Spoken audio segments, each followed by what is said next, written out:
So you said you had 3 tracks in social work in graduate school, social Yeah. work. Group work, casework, and administration. Right. We had, I don't know if we had 3 or 4 tracks. They were um, community organization, administration, maybe it was just community organization. And then there was mental health and there was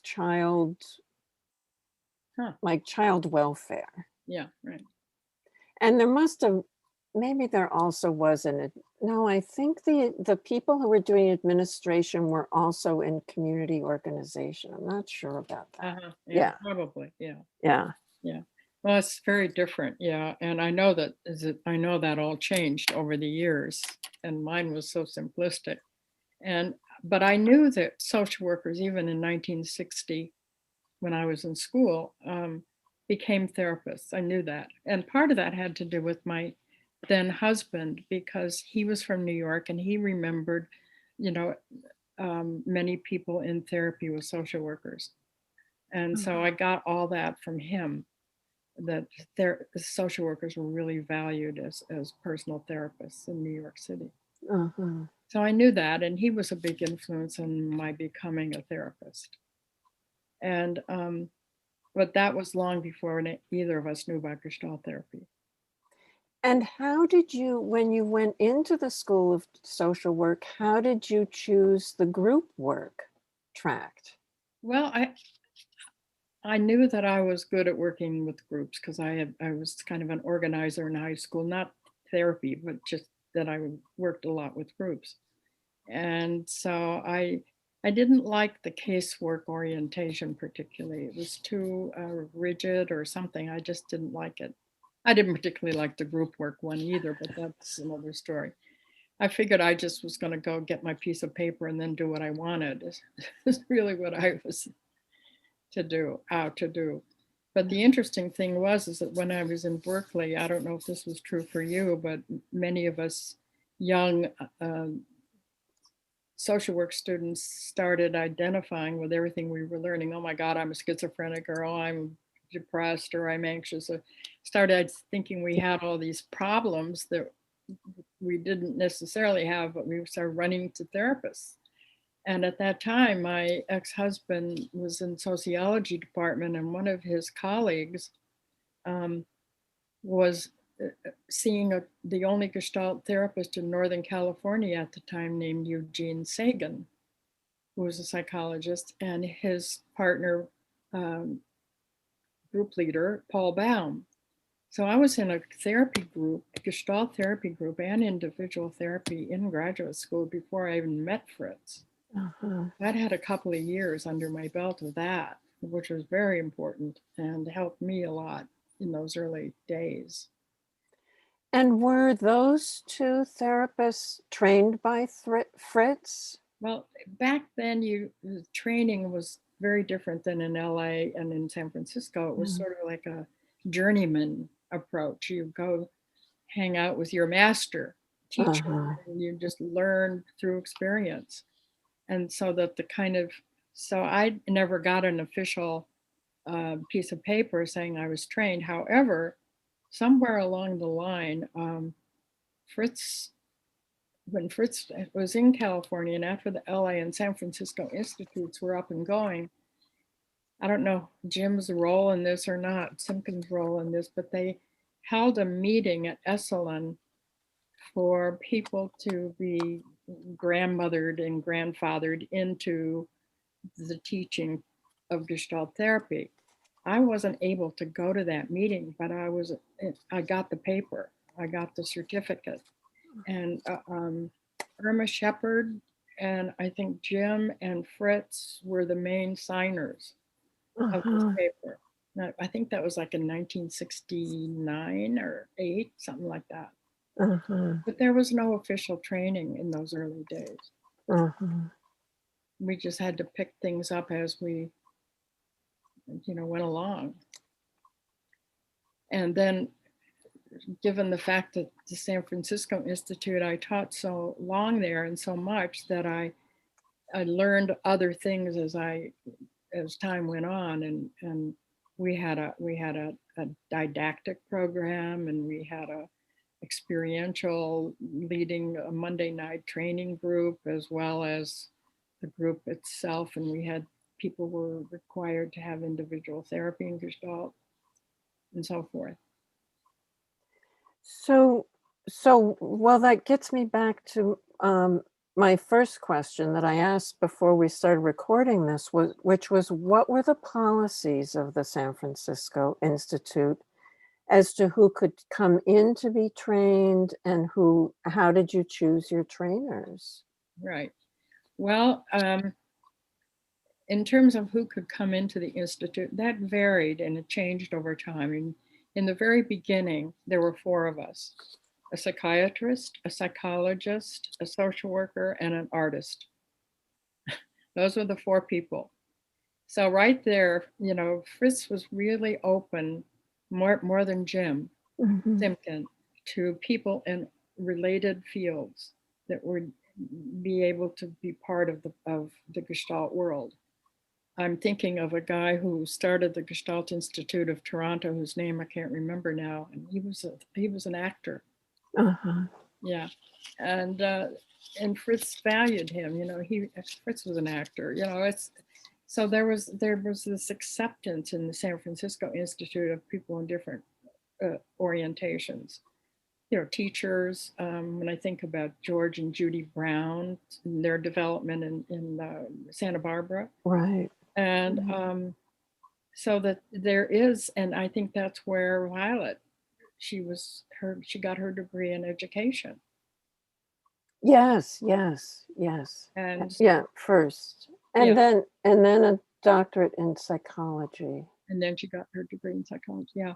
Yeah. So, but San Francisco is always a lot looser than LA. And we used to get criticized by the people in LA a lot because we had some people from other fields. There was a time, I'm not sure when it was, maybe in the 80s, where we had 2 tracks. We had a professional track and a non-professional track, just to keep them separate. And so there was a lot of that going on in the Bay Area, and people in bodywork fields, because some of the leaders in LA that were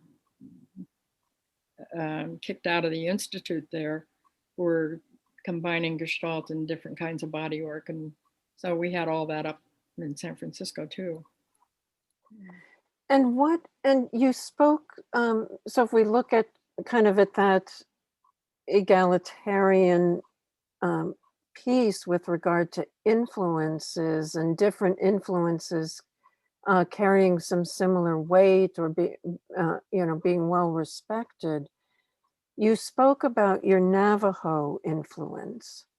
What other influences did you have besides what you were doing, studying with Fritz and with Jim and at Esalen, and your social work training? Tell me more about what you explored. Like the Navajo, what you were working with the Navajo when you were living in New Mexico, right? No, Arizona. I was in Arizona. Yeah. I'm revealing my ignorance about the Navajo. Yeah. When I was working with the Navajo people, I had a very unusual job. I was hired at a hospital clinic to work in the health promotion department, which was just getting off the ground. And it was the CEO was a Navajo nurse, and she was also a masseuse, and she had her foot in some other fields, more alternative health kind of fields. And so she had a lot of projects that she wanted someone to do. And I came along, I was the right person to do them. And so I ran a wellness conference. I started a newspaper. I got the conference was we got $10,000 every year to put on a wellness conference, and I brought in Indians from all over the place to present, and And it was just a wonderful experience for me. So I wasn't a therapist with the Navajos. They had their own social workers, and they got priority as to white people.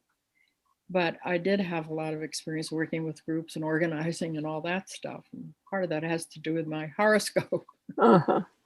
And, I'm sort of between Virgo, which is the organizing part, and Libra, which is the social justice part. So I'm right in there in between.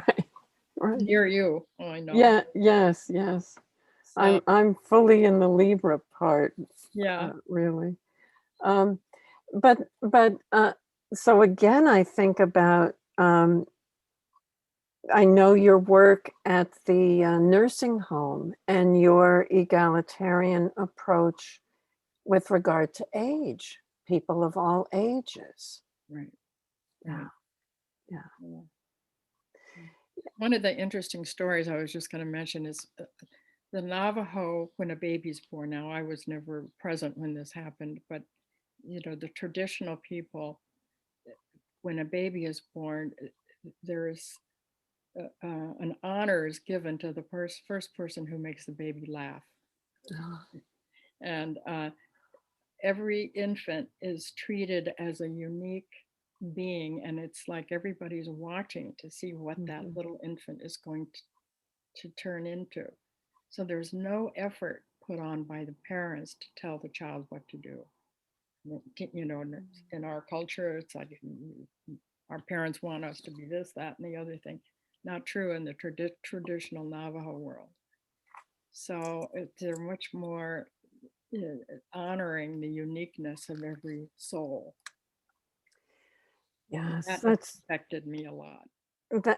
That's so important. And in when you were speaking before, you talked about our hierarchical society, our dominant culture. And, we're talking, you and I are speaking with each other in this time when Isabel Wilkerson, I think it's Isabel, Wilkerson has just written the book Caste, that is such an important work, a monumental work, and such an important work that's going to, I trust, have a great deal of influence in revealing and uncovering the nature of our society, this hierarchical society. Yeah. So as Fritz and Laura were influenced by Zen, you've been very influenced by the Navajo, and I'm sure other experiences in your life as well. Right. Yeah. So I'm kind of roundabout here, but so back to the San Francisco Institute, you decided not to do consensus. Right. So what did you do instead of consensus? Vote. So we voted. I don't remember whether it was 3/4, what the exact voting was, or if it was a simple majority, but everything was up to a vote. Everything was up to a vote. So, in consensus, one person can stop the whole movement forward. Right. And we knew we had a couple of difficult people on board that would take advantage of that, who eventually we had to let go of.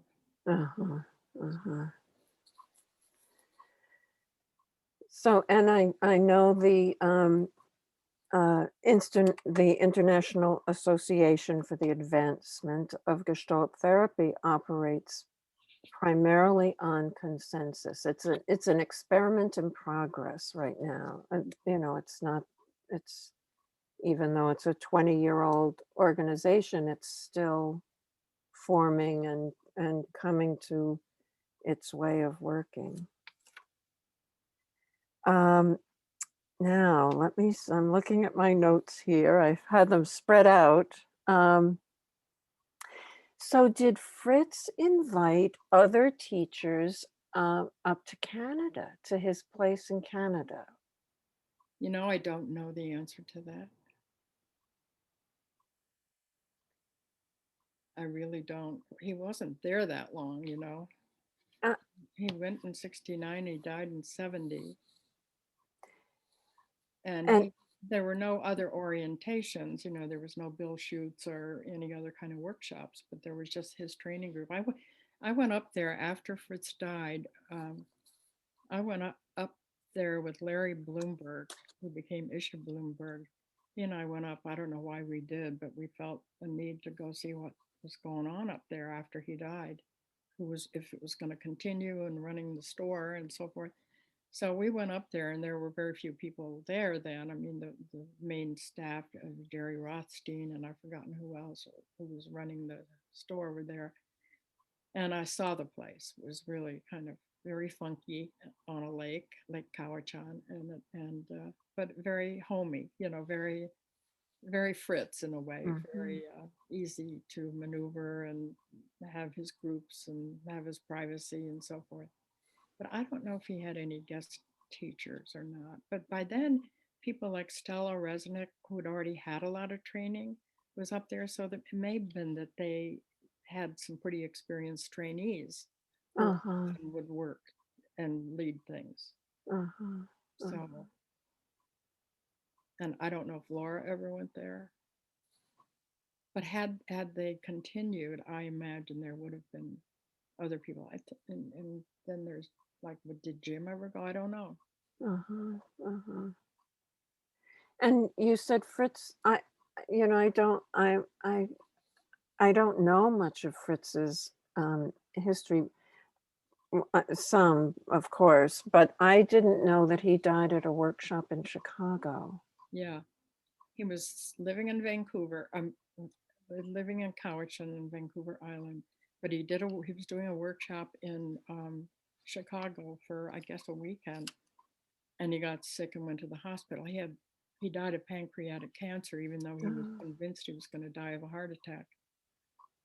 He died of cancer, which comes on really fast. And I know. So it's, it's much of your history, your memories, your life is intertwined with these memories about Fritz and who he was, since you spent so much time with him.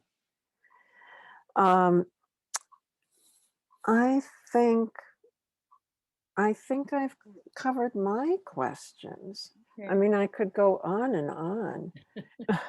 It's so nice to talk with you about these things. Yeah.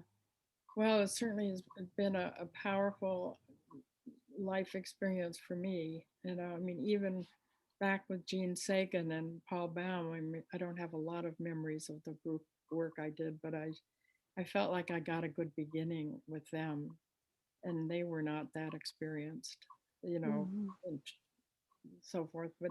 And then with Jim, I had a lot of experience with Jim Simpkin, Mhm. and he was very important to me. And I remember even when I was a guest teacher at his work trainings in Big Sur, he volunteered to be my client, Uh-huh. work in front Uh-huh. of his group. Uh-huh. Yeah, I remember he did that on a number of occasions. So it was just that sharing, that willingness to be, you know, to get rid of the hierarchy and to just be with each other Yeah. was fabulous. Yeah. To be yourself. Yeah. Yeah. So that's why I'm really hoping other people will take up this interest and go with it, because I don't know of any other psychotherapeutic approach that emphasizes this. And of course, Gestalt didn't emphasize it fully, but it's there. It's like in the river of awareness that's influencing Gestalt work. Mhm. Mhm. Yeah. It's so, I'm going to ask a question that is so antithetical to what you've just said into Gestalt therapy. Um, contrary to using awareness to bring unexpected outcomes. But do you have any hopes or wishes about how people might pick this up and go forward with it? Well, I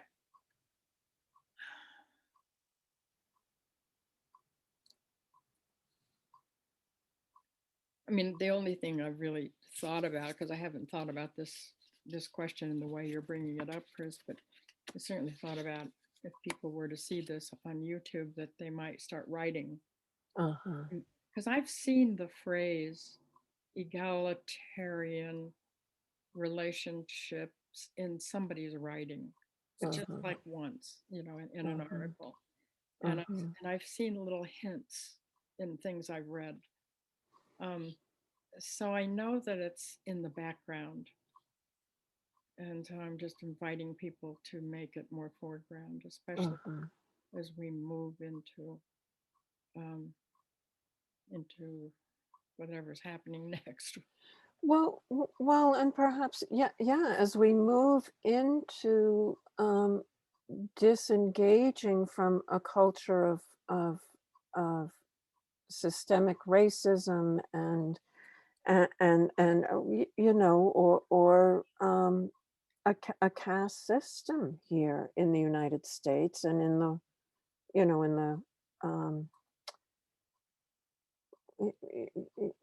across the globe, really. Right. Really. True.